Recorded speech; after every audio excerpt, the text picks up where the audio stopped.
Përshëndetje të gjithëve. Krem karameli do përgatisim ditën e sotme. Është nga ato ëmbëlsirat e lehta dhe ka një shije delikate.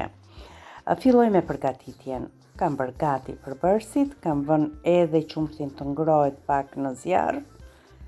Ndërsa në një tigan të thellë do bëjmë karamelin. Shtojmë një gotë me sheqer, shumë pak ujë, një lugë me ujë dhe vendosim në zjarr derisa sheqeri të shkrijë.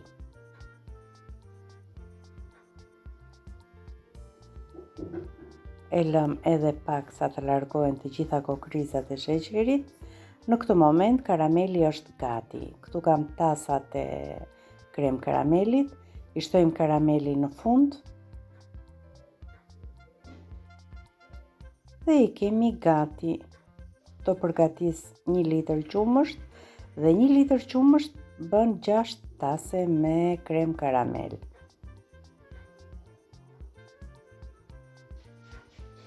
E hapëm mirë karamelin, filloj me përgatitjen e kremit. Në një tas thyejmë 6 vezë.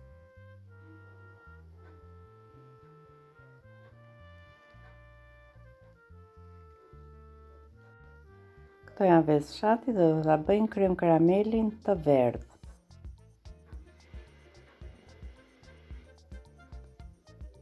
E aromatizoj me një pustin vanilje. Për 6 vezë unë shtoj 6 lugë sheqer. Janë masa që mbahen mend.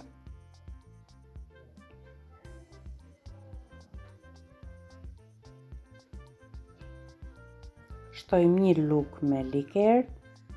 Aromën dhe shijen e likerit që juve ju pëlqen.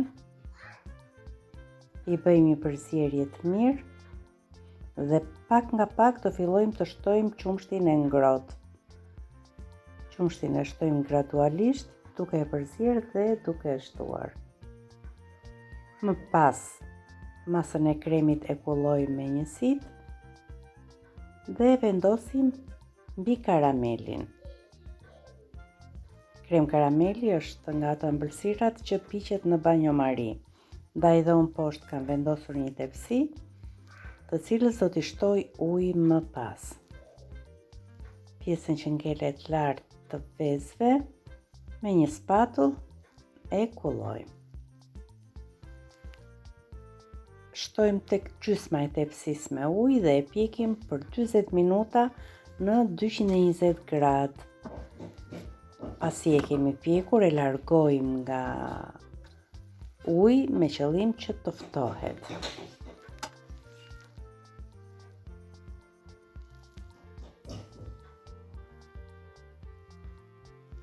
Me një thik, nuk është ftohur plotësisht, me një thik i ngacmojmë këto anët që të shkëputet me lehtësi kur ta kthejmë në pjatë dhe mos të prishet forma.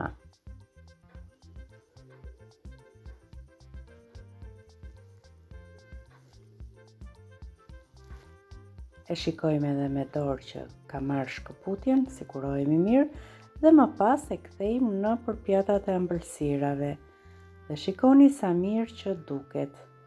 Është nga ato ëmbëlsira me shije të lehtë, delikate dhe nuk të mërzitet asnjëherë. Krem karameli është ëmbëlsira e preferuar e bashkëshortit tim. Ndaj dhe unë e përgatis shpesh. Të dashur miq, kjo ishte dhe receta e ditës së sotme. E thjesht, pak përbërës dhe shumë shije. Ju falenderoj që më ndiqni.